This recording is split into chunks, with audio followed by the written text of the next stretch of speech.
was it 2011 or so, slush pool formed. It's now called Brains Pool, where we basically say, everybody here, we're all going to, if we're going to pool our hash rate. So if any one of us finds a block, we're going to split the rewards from that work. And we're going to track how much work everybody contributed and split it accordingly. During this time, the now infamous developer Luke Dash Jr. was running a mining pool called Elegius. He now runs a mining pool again called Ocean, and Elegius was one of the more notable mining pools early on. And he famously included, because miners can include messages such as Satoshi did in the Genesis block, famously included arbitrary data, which I call proto inscriptions, in the data field allowed in the Coinbase. He would include Catholic prayers. So it was kind of a meme where like Luke's pool would be mining and he'd be going through like one of these super long ass like Catholic prayers. And then somebody else would mine a block and like in that block say combo breaker. And then he'd go back to his prayers. So I like to think that Luke kind of invented the meta of posting arbitrary data onto Bitcoin. And he now hates it. So it's great irony. So anyway, Bitcoin mining goes on, it catches on, and mining goes from like being an enthusiast to a hobbyist to now a professional business. And we can map this by the types of computers we have and the types of chips we use in order to produce those hashes. We go from CPUs, your home computer, to GPUs, like powerful compute blocks, to ASICs that are specific chips designed to only hash as efficiently as possible. And we can look at this chart. This is a blurry, pixelated chart, but this is a great example of where we have on the x-axis we have Bitcoin mining difficulty, or y-axis we have Bitcoin mining difficulty. So the higher this goes, the more difficult it is to mine Bitcoin. And we have time here on the x-axis. And we start during kind of the home mineable era, the hobbyist mining era, CPUs. We have a huge jump in difficulty and hash rate during the GPU era. We get some things which are like super powerful GPUs called FPGAs. And then we get into the ASIC era in early 2013. And this is where the business of like the mining business becomes very industrialized very quickly. And it becomes very commoditized very quickly as these chips, these ASIC chips, get very, very efficient. And now people who are building the actual Bitcoin mining rigs are competing against other major chip consumers, such as like cars or Apple computers or military equipment. They're competing for like the same kind of level of tech for chips.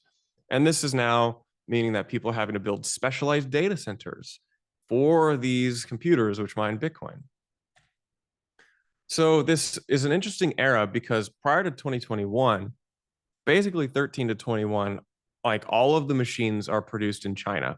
And therefore, like over half of the Bitcoin mining happens in China. This led to a lot of criticisms of like, oh no, China controls Bitcoin. And a lot of Bitcoin miners, a lot of people like to like hand wave this and say this was never a concern, but I think that's wrong. I think it was a concern. It just didn't play out. Because in 2021, China actually did, finger quotes, ban Bitcoin mining, and all the Bitcoin miners like had to unplug. But my point is there will always be threat vectors to Bitcoin mining. I think it's a matter of being honest about what they are, identifying them, and trying to mitigate or prevent them. So in 2021, China did actually ban Bitcoin mining. Here's a chart which looks kind of small right now, but you can see here in summer of 2021, you see the hash rate. This is a chart of like hash rate, how many people are mining Bitcoin. You can see that falls off a cliff. In fact, it goes down by 50% in a matter of weeks as Bitcoin miners across China are unplugging and figuring out where to go. Now, many of them have since come back online. It's a little bit of a gray market in China, but like now the United States is the largest Bitcoin miner, followed closely by, and this is not super well known, followed closely by Russia now, and then the Middle East, the greater Middle East. So hash rate 2021 goes global. USA captures the majority of that early growth. Today, there's massive expansion in Latin America, Russia, Middle East, China again, and some major projects in Africa. It's kind of becoming globally distributed, and this is very, very interesting to me. I think this is also good. So anyway, um, let's roll the clock back only 2 years, not to the beginning, but 2 years ago. And it's 2022. FTX happened. Bitcoin's almost 15 years old. And there's like not that much transaction activity happening on chain. Now, like maybe you enjoy low fees, but like Bitcoin's block subsidy gets cut in half every 4 years. Bitcoin miners' margins are really, really tight. All the other cool blockchains are like hot. ETH is killing it. They got dexes, they got people sandwiching each other left and right. They got crazy MEV activity. Solana's faster. NFT mints on ETH are just absolutely driving crazy revenue. It's awesome for those blockchains, but over here, Bitcoin's like the stepchild that everybody forgot. No, everybody's like, Bitcoin's not cool, doesn't do anything. Who wants Bitcoin? Kyle Samani with Multicoin's like, oh, I don't know any Bitcoin. He's a smart guy, but I just picked at him because he's well known for having that position. And like, there's nothing happening on Bitcoin. So either Bitcoin has to moon or miners have to make more from fees in order for this business to keep like going, in order for this to keep working. So here's like a chart of like mempool out spaces, like the amount of transactions in your average mempool. And you can see 2019 to 2023, freaking nobody's doing freaking anything on Bitcoin. It's crazy. And then we see this dumb JPEG show up. And then we see an explosion in transaction activity and new types of transaction activity. And they are degenerate gamblers and collectors in the art scene because they're posting their JPEGs onto Bitcoin. And then they start posting their tokens onto Bitcoin. BRC20s, runes, atomicals, whatever random bullshit. This is all going onto Bitcoin. And it's awesome because miners are finally able to like, drive a little bit more revenue. So what is this? We're going to get technical again. What are these JPEGs? I'm going to use the words from Casey from his blog, the one like he initially described in Inscription. Inscriptions are digital artifacts native to the Bitcoin blockchain. They're created by inscribing sats with content using ORD. They do not require a separate token or changing Bitcoin. Inscriptions are created by including content, image, SVG, HTML in an inscription transaction. This content is included in the transaction witness, which normally contains signatures and other data proving that a transaction is authorized. Little clarification, you do not need to include the witness, the signatures in the witness. You can include any arbitrary data, and nobody had really been doing that at scale. And then Casey came along and made it very easy to do it. Inscriptions are really just data blobs. What's a blob of data? It's just a chunk of data that goes somewhere. This is one of the major trends across all blockchains right now. Data availability is kind of the business of posting blobs somewhere and then doing something with those blobs. And it's happening on Bitcoin too. We call a certain type of data blob an inscription. That's really what it is at a high level.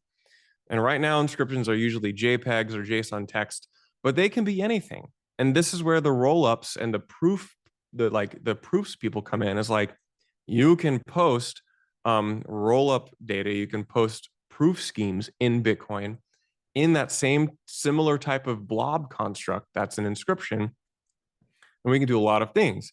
It's kind of surprising to me because like here we are, in 2024, Bitcoin hasn't changed for 3 years, and nothing's changed on Bitcoin in 3 years. And we're starting to do all the same things we've tried to do on other blockchains. This is a very interesting, thing to consider about directionality. So how does this data blob, how does this arbitrator get into a Bitcoin transaction? So I put way too much text here, so I'm going to kind of try to summarize it again. We put these data blobs into Taproot script spends. or taproot script path spend scripts. And you can only make these from existing taproot outputs. Inscriptions have a two-transaction or two-phase commit reveal procedure where you issue a commit transaction and you kind of reveal or unlock that using the outputs of the commit transaction. First, in the commit transaction, a taproot output committing to a script containing the inscription content is created. Second, in the reveal transaction, the output created by the commit transaction is spent, revealing the inscription content on chain. It may take a few times to read through that to kind of understand the mechanics there, but let's just get into, I think, the important high level thing, which is the inscription envelope, where the data blob actually goes. How do we like take this data and say this data blob is all like one unit of data? Well, each of these little pushes, each of these script spend pushes within this taproot transaction have like a maximum size they can be. They can only be, I think, 520 bytes. So we have, in order, if we want to produce a data blob larger than 520 bytes, we have to bundle all these pushes together. And the way we do that is we just say, we identify that, okay, here is an opcode which says everything after this is all together, and then here's where it ends. And on the top of this, we have some opcodes which say, and here's some ways we can categorize and interpret the following data blob. We call this packaging of this arbitrary data the envelope, or maybe envelope. I don't know which way we say it. The envelopes consist of an op false, op if, and then op end if, wrapping any number of data pushes. Because the envelopes are no ops, or they don't produce any actual operations according to mining nodes, they do not change the semantics in the script in which they're included and can be combined with any other locking script. This is what it looks like. So if we want to create a data blob or an inscription envelope which pushes the JSON text hello world, this is what it looks like. This is from the docs.ordinals.com website. And we have here op false, which says op false, op if, this is where the envelope begins, and op end if, which is the envelope ends. And we can push this we might call the descriptor, which says this data blob is from ord, which means it's an inscription, and then we're going to push what type of data it is, and then we're going to push the data itself. Op push 1 indicates the next push contains the content type, and op push 0 indicates the subsequent data pushes contain the content itself. You got to push a bunch of these you got to combine a lot of these data pushes if you want to do anything larger than 520 bytes. Let's just get right to what it looks like. Okay, so you're on mempool.space and you pull up a transaction, and they now have a helpful indicator which just tells you if it's a transaction or not, if it's an inscription or not. But you can also verify this for yourself. If you look at this inputs and outputs down here, you can see you can expand the transaction details.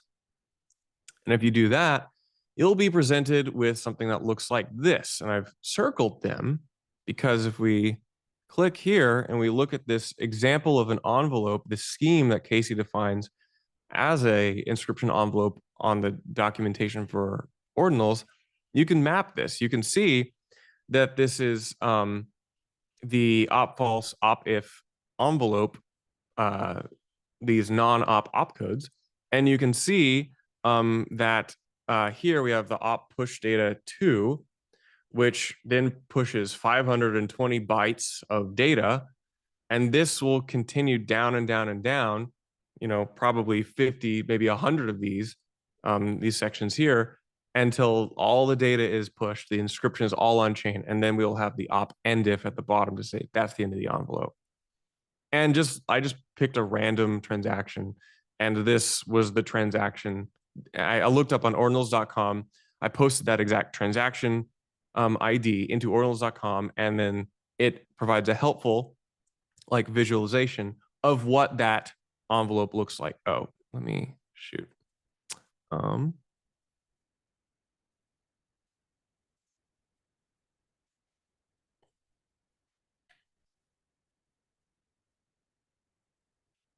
okay. So, um, yeah, and this is basically just decoding what that arbitrary data looks like.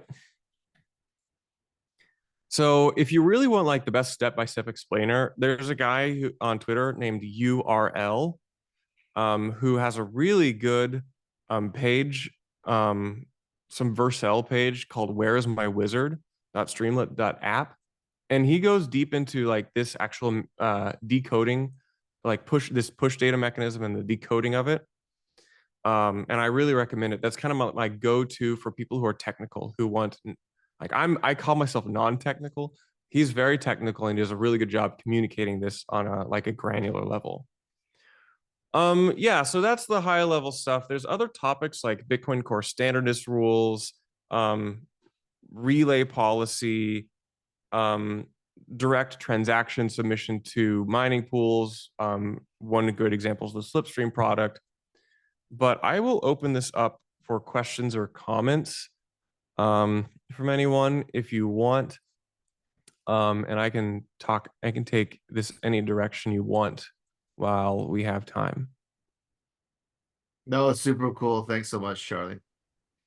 Dan has his hand up.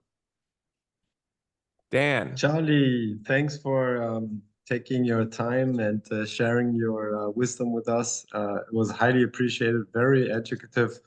Yeah, I feel much better now and yeah, more secure and generally talking about Bitcoin. Thanks for that. Yeah, you bet. To my question, I think it kind of sounded like you voiced a kind of pain that you see that the miners don't really know much about Bitcoin.